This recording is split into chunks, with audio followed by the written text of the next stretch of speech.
दिल फिगार एक कटीले पेड़ के नीचे दामन चाक किए बैठा हुआ खून के आंसू बहा रहा था।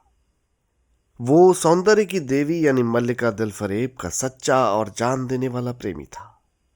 उन प्रेमियों में नहीं जो इत्र फुलैल में बसकर और शानदार कपड़ों से सजकर आशिक के वेश में माशूकियत का दम भरते, बल्कि उन सीधे सादे भोले भाले फिदाइयों में जो जंगलों और पहाड़ों से सर टकराते और फरियाद मचाते फिरते। दिल फरेब ने उससे कहा था कि अगर तू मेरा सच्चा प्रेमी है तो जा और दुनिया की सबसे अनमोल चीज लेकर मेरे दरबार में आ, तब मैं तुझे अपनी गुलामी में कबूल करूंगी। अगर तुझे वो चीज न मिले तो खबरदार इधर रुख मत करना, वरना सूली पर खिंचवा दूंगी। दिल फिगार को अपनी भावनाओं के प्रदर्शन का, शिकवे शिकायत का, प्रेमिका के सौंदर्य दर्शन का तनिक भी अवसर न दिया गया। दिल फरेब ने जो ही यह फैसला सुनाया, उसके चौबदारों ने गरीब दिल फिगार को धक्के देकर बाहर निकाल दिया।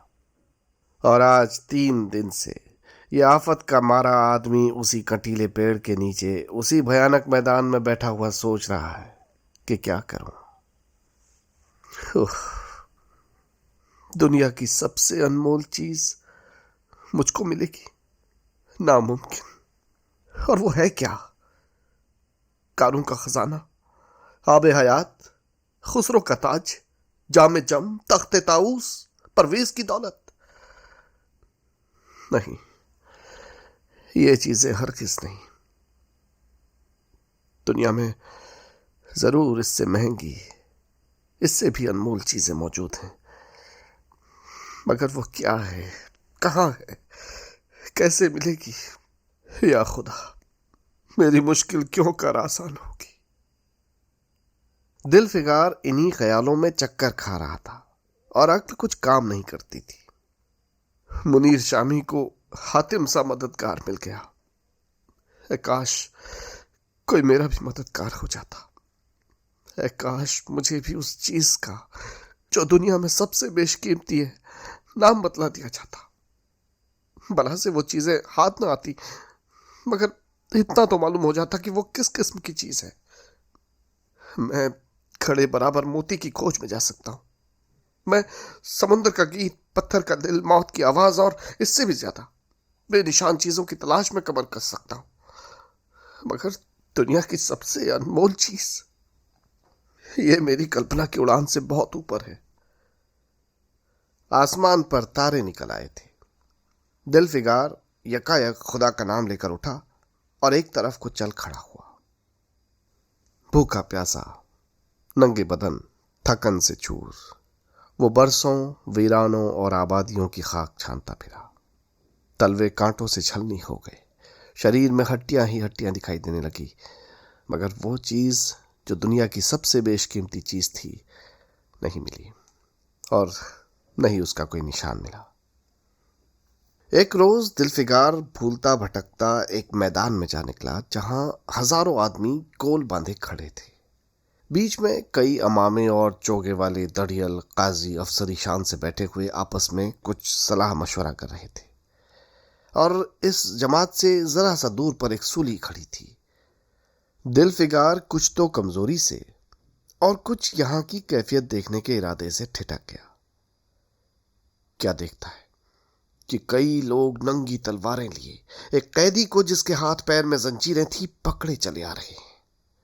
सूली के पास पहुंचकर सब सिपाही रुक गए और कैदी की हथकड़ियां, बेड़ियां सब उतार ली गई।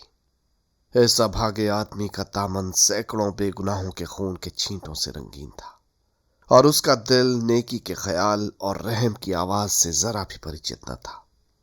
उसे काला चोर कहते थे। सिपाहियों ने उसे सूली के तख्ते पर खड़ा कर दिया, मौत की फांसी उसके गर्दन में डाल दी, और जल्लादों ने तख्ता खींचने का इरादा किया कि यह अभागा मुजरिम चीख कर बोला, खुदा के वास्ते मुझे एक पल के लिए फांसी से उतार दो, ताकि अपने दिल की आखिरी आरज़ू निकाल लूं। यह सुनते ही चारों तरफ सन्नाटा छा गया। लोग अचंभे में आकर ताकने लगे। काजियों ने एक मरने वाले आदमी की अंतिम याचना को रद्द करना उचित न समझा, और बदनसीब पापी काला चोर जरा देर के लिए फांसी से उतार लिया गया। इसी भीड़ में एक खूबसूरत भोला भाला लड़का एक छड़ी पर सवार होकर अपने पैरों पर उछल उछल फर्जी घोड़ा दौड़ा रहा था और अपनी सादगी की दुनिया में ऐसा मगन था कि जैसे वो इस वक्त सचमुच अरबी घोड़े पर सवार है। उसका चेहरा उस सच्ची खुशी से कमल की तरह खिला हुआ था जो चंद दिनों के लिए बचपन में ही हासिल होती है और जिसकी याद हमको मरते दम तक नहीं भूलती। उसका दिल अभी तक पाप की गर्द और धूल से अछूता था और मासूमियत उसे अपनी गोद में खिला रही थी। बदनसीब काला चोर फांसी से उतरा, हजारों आंखें उस पर गड़ी हुई थीं। वो उस लड़के के पास आया और उसे गोद में उठाकर प्यार करने लगा। उसे इस वक्त वो जमाना याद आया जब वो खुद ऐसा ही भोला भाला, ऐसा ही खुश खुर्रम, दुनिया की गंदगियों से ऐसा ही पाक साफ था। माँ गोदियों में खिलाती थी, बाप बलाएं लेता था और सारा कुनबा जान न्यौछावर करता था। काले चोर के दिल पर इस वक्त बीते हुए दिनों की याद का इतना असर हुआ कि उसकी आंखों से, जिन्होंने दम तोड़ती हुई लाशों को तड़पते देखा और न झपकी, आंसू का एक कतरा टपक पड़ा। दिलफिगार ने लपक कर उस अनमोल मोती को हाथ में ले लिया और उसके दिल ने कहा, बेशक बेशक ये दुनिया की सबसे अनमोल चीज है जिस पर तख्ते ताउस और जामे जम और आबे हयात और जरे परवेज सब न्यौछावर हैं। इस ख्याल से खुश होता, कामयाबी की उम्मीद में सरमस्त, दिलफिगार अपनी माशूका दिलफरेब के शहर मिनोसाबाद को चला। मगर जो जो मंजिलें तय होती जाती थी उसका दिल बैठा जाता था कि कहीं उस चीज की जिसे मैं दुनिया की सबसे बेशकीमती चीज समझता हूं, दिलफरेब की आंखों में कद्र न हुई तो मैं फांसी पर चढ़ा दिया जाऊंगा और इस दुनिया से नामुराद जाऊंगा। लेकिन जो हो सो हो, अब तो किस्मत आजमाई है। आखिरकार पहाड़ और दरिया तय करते वो शहर मिनोसाबाद में आ पहुंचा और दिलफरेब की ड्योढ़ी पर जाकर विनती की कि थकन से टूटा हुआ दिलफिकार खुदा के फजल से हुक्म की तामील करके आया है और आपके कदम चूमना चाहता है। दिलफरेब ने फौरन अपने सामने बुला भेजा और एक सुनहरे पर्दे की ओर से फरमाइश की कि वो अनमोल चीज पेश करे। दिलफिगार ने आशा और भय की एक विचित्र मनस्थिति में वो बूंद पेश की और उसकी सारी कैफियत बहुत पुरअसर लफ्जों में बयान की। दिलफरेब ने पूरी कहानी बहुत गौर से सुनी और वो भेंट हाथ में लेकर जरा देर तक गौर करने के बाद बोली, दिलफिगार, बेशक तूने दुनिया की एक बेशकीमती चीज ढूंढ निकाली। तेरी हिम्मत और तेरी सूझबूझ की दाद देती हूं, मगर ये दुनिया की सबसे बेशकीमती चीज नहीं। इसलिए तू यहां से जा और फिर कोशिश कर। शायद अब की तेरे हाथ वो मोती लगे और तेरी किस्मत में मेरी गुलामी लिखी हो। जैसा कि मैंने पहले ही बतला दिया था, मैं तुझे फांसी पर चढ़वा सकती हूँ, मगर मैं तेरी जान बख्शती हूँ इसलिए कि तुझमें वो गुण मौजूद है जो मैं अपने आशिक में देखना चाहती हूँ और मुझे यकीन है तू जरूर कभी न कभी कामयाब होगा। नाकाम और नामुराद दिलफिगार इस माशुकाना इनायत से जरा दिलेर होकर बोला, है दिल की रानी, बड़ी मुद्दत के बाद तेरी ड्योढ़ी पर सजदा करना नसीब होता है। फिर खुदा जाने ऐसे दिन कब आएंगे। क्या तू अपनी जान देने वाले आशिक के बुरे हाल पर तरस न खाएगी?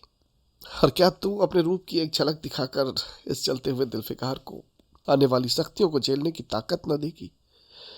तेरी एक मस्त निगाह के नशे में चूर होकर मैं वो कर सकता हूं जो आज तक किसी से न बन पड़ा हो। दिलफरेब आशिक की ये चाव भरी बातें सुनकर गुस्सा हो गई और हुक्म दिया कि इस दीवाने को खड़े खड़े दरबार से निकाल दो। चौबदार ने फौरन गरीब दिलफिकार को धक्का देकर यार के कूचे से बाहर निकाल दिया। कुछ देर तक तो दिलफिकार अपनी निष्ठुर प्रेमिका की इस कठोरता पर आंसू बहाता रहा और फिर यह सोचने लगा कि अब कहाँ जाऊं। मुद्दतों रास्ते नापने और जंगलों में भटकने के बाद आंसू की ये बूंद मिली थी। अब ऐसी कौन सी चीज है जिसकी कीमत इजाबदार मोती से ज्यादा हो? हजरत खिज्र, तुमने सिकंदर को आबे हयात के कुएं का रास्ता दिखाया था, क्या मेरी बाह न पकड़ोगे? सिकंदर सारी दुनिया का मालिक था, मैं तो एक बेघर बार मुसाफिर हूं। तुमने कितनी ही डूबती किश्तियां किनारे लगाई, कुछ गरीब का भी बेड़ा पार करो। ऐ आली मुकाम जिब्रील, कुछ तुम ही इस नीम जान गमगीन आशिक पर तरस खाओ। तुम खुदा के खास दरबारी हो, क्या मेरी मुश्किल आसान न करोगे? गरज यह है कि दिलफिगार ने बहुत फरियाद मचाई, मगर उसका हाथ पकड़ने के लिए कोई सामने न आया। आखिर निराश होकर वो पागलों की तरह दोबारा एक तरफ को चल खड़ा हुआ। दिलफिगार ने पूरब से पश्चिम तक और उत्तर से दक्षिण तक कितने ही जंगलों और वीरानों की खाक छानी। कभी बर्फिस्तानों की चोटियों पर सोया, कभी डरावनी घाटियों में भटकता फिरा, मगर जिस चीज की धुन थी वो न मिली। यहां तक कि उसका शरीर हड्डियों का एक ढांचा रह गया। एक रोज वो शाम के वक्त किसी नदी के किनारे खस्ता हाल पड़ा हुआ था। बेखुदी के नशे से चौंका तो क्या देखता है कि चंदन की एक चिता बनी हुई है और उस पर एक युवती सुहाग के जोड़े पहने 16 श्रृंगार किए बैठी है। उसकी जांघ पर उसके प्यारे पति का सर है। हजारों आदमी गोल बांधे खड़े हैं और फूलों की बरखा कर रहे हैं। यकायक चिता में से खुद ब खुद एक लपट उठी। सती का चेहरा उस वक्त एक पवित्र भाव से आलोकित हो रहा था। चिता की पवित्र लपटें उसके गले से लिपट गईं और दम के दम वो फूल सा शरीर राख का ढेर हो गया। प्रेमिका ने अपने को प्रेमी पर न्यौछावर कर दिया और दो प्रेमियों के सच्चे पवित्र अमर प्रेम की अंतिम लीला आंखों से ओझल हो गई।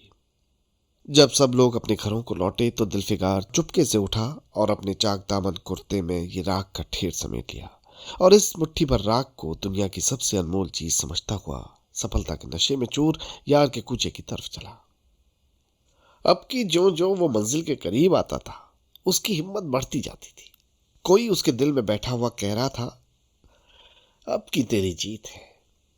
और इस ख्याल ने उसके दिल को जो जो सपने दिखाए, उसकी चर्चा व्यर्थ है। आखिरकार वो शहर मिनोसवाद में दाखिल हुआ और दिलफरेब की ऊंची ड्योढ़ी पर जाकर खबर दी कि दिलफिकार सुरखरू होकर लौटा है और हुजूर के सामने आना चाहता है। दिलफरेब ने जांबाज आशिक को फौरन दरबार में बुलाया और उस चीज के लिए जो दुनिया की सबसे बेशकीमती चीज थी, हाथ फैला दिया।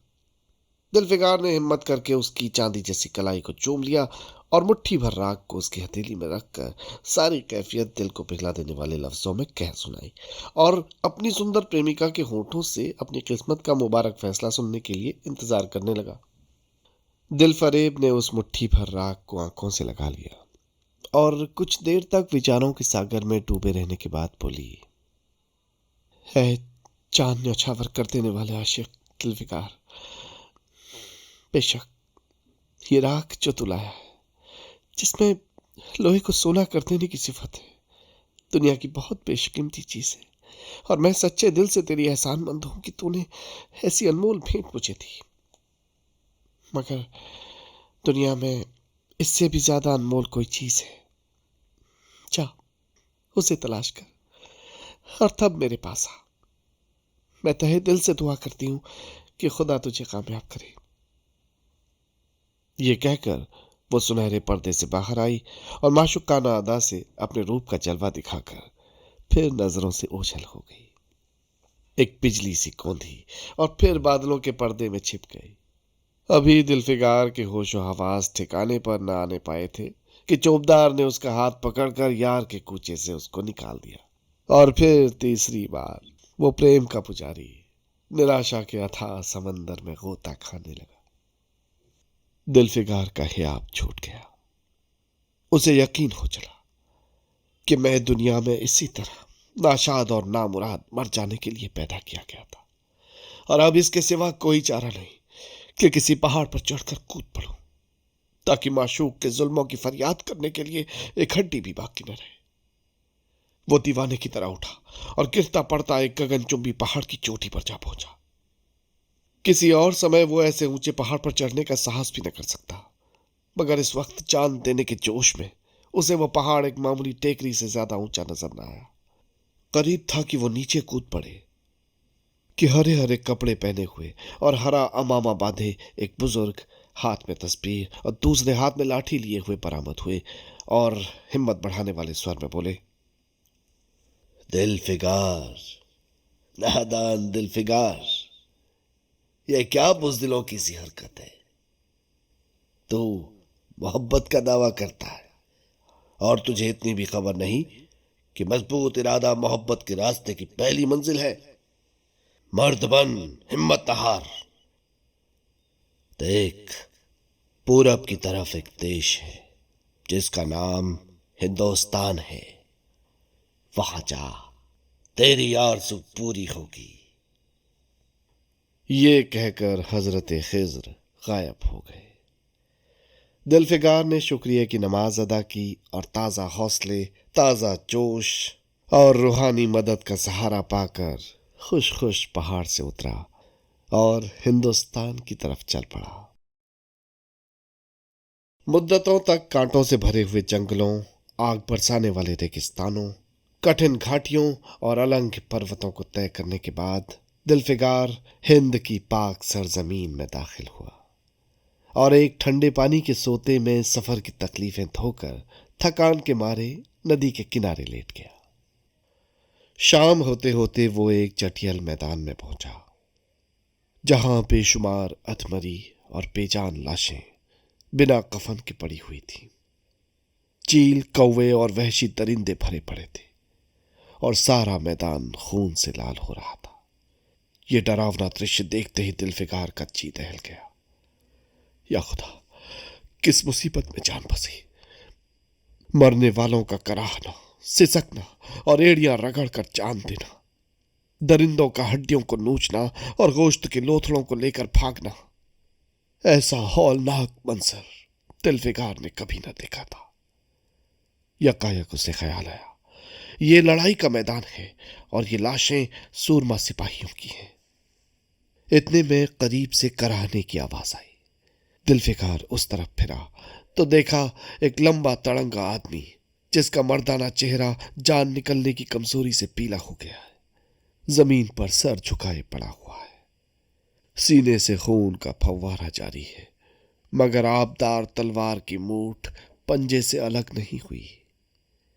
दिलफिकार ने एक चीथड़ा लेकर घाव के मुंह पर रख दिया ताकि खून रुक जाए और बोला, है जवां मर्द, तू कौन है?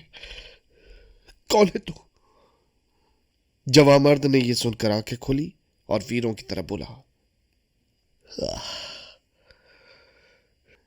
क्या तू नहीं जानता कि मैं कौन हूं?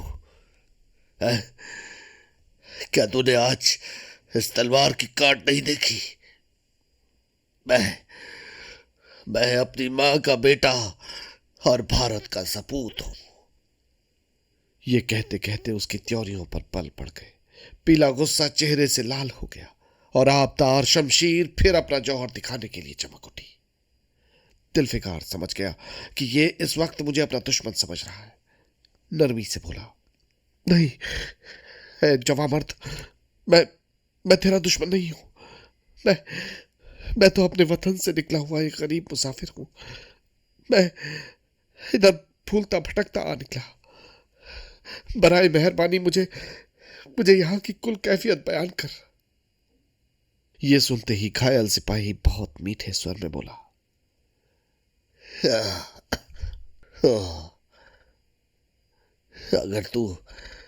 अगर तू मुसाफिर है तो आ और मेरे खून से तर पहलू में बैठ जा, क्योंकि यही 2 अंगुल जमीन है जो मेरे पास बाकी रह गई है और सिवाय मौत के कोई नहीं छीन सकता। अफसोस है कि तू यहाँ ऐसे वक्त में आया जब तेरा आतिथ्य सत्कार करने के योग्य नहीं। हमारे बाप दादा का देश आज हमारे हाथ से निकल गया और इस वक्त हम बेवतन हैं। मगर हमने हमलावर दुश्मन को बता दिया कि राजपूत अपने देश के लिए कैसे बहादुरी से अपनी जान देता है। और ये आसपास जो लाशें तू देख रहा है, ये उन्हीं लोगों की है जो इस तलवार के घाट उतरे हैं। और कहो कि मैं बेवतन हूं, मगर गनीमत है कि दुश्मन की जमीन पर नहीं मर रहा हूं। और ये क्या तूने मरहम रख दिया? अरे नहीं, खून निकलने दे। इसे रोकने से क्या फायदा? क्या क्या मैं अपने ही देश में गुलामी करने के लिए जिंदा रहूं? नहीं, नहीं, ऐसी जिंदगी से मर जाना अच्छा। इससे अच्छी मौत मुमकिन नहीं। जवां मर्द की आवाज मत्थम हो गई, अंग ढीले पड़ गए। खून इतना ज्यादा बहा कि खुद ब खुद बंद हो गया। रह रह कर एक आध बूंद टपक पड़ता था। आखिरकार सारा शरीर बेदम हो गया। दिल की हरकत बंद हो गई और आंखें मुद गईं। दिलफिगार ने समझा अब काम तमाम हो गया कि मरने वाले ने धीरे से कहा, भारत माता की जय। और उसके सीने से खून का आखिरी कतरा निकल पड़ा। एक सच्चे देश प्रेमी और देशभक्त ने देशभक्ति का हक अदा कर दिया। दिलफिगार पर इस दृश्य का बहुत गहरा असर पड़ा और उसके दिल ने कहा, बेशक दुनिया में खून के इस कतरे से ज्यादा अनमोल कोई चीज हो ही नहीं सकती। उसने फौरन खून की बूंद को हाथ में ले लिया और इस दिलेर राजपूत की बहादुरी पर हैरत करता हुआ अपने वतन की तरफ रवाना हुआ और सख्तियां झेलता हुआ आखिरकार बहुत दिनों बाद रूप की रानी मल्लिका दिलफरेब की ड्योढ़ी पर जा पहुंचा और पैगाम दिया कि दिलफिगार सुर्खरू और कामयाब होकर लौटा है और दरबार में हाजिर होना चाहता है। दिलफरेब ने उसे फौरन हाजिर होने का हुक्म दिया।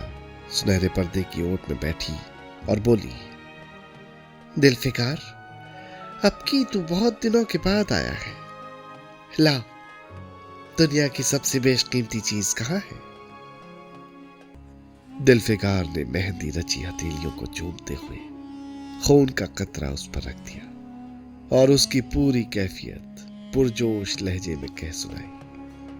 वो खामोश भी न होने पाया था कि यकायक सुनहरा पर्दा हट गया और दिलफिगार के सामने हुस्न का एक दरबार सजा हुआ नजर आया, जिसकी एक एक नाज़नीन जुलेखा से बढ़कर थी। दिलफरेब बड़ी शान के साथ सुनहरी मसनद पर बैठी थी। दिलफिगार हुस्न का यह तिलिस्म देखकर अचंभे में पड़ गया और चित्रलिखित सा खड़ा रहा कि दिलफरेब मसनद से उठी और कई कदम आगे बढ़कर उससे लिपट गई। गाने वालियों ने खुशी के गाने शुरू किए।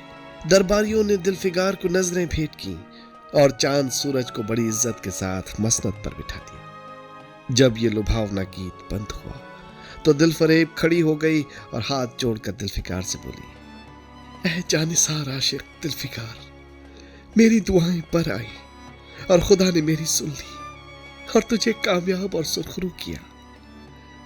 आज से तू मेरा मालिक है और मैं तेरी लौंडी। ये कहकर उसने एक रत्न जड़ित मंजूषा मंगाई और उसमें से एक तख्ती निकाली जिस पर सुनहरे अक्षरों से लिखा हुआ था, खून का वो आखिरी कतरा जो वतन की हिफाजत में गिरे, दुनिया की सबसे अनमोल चीज है।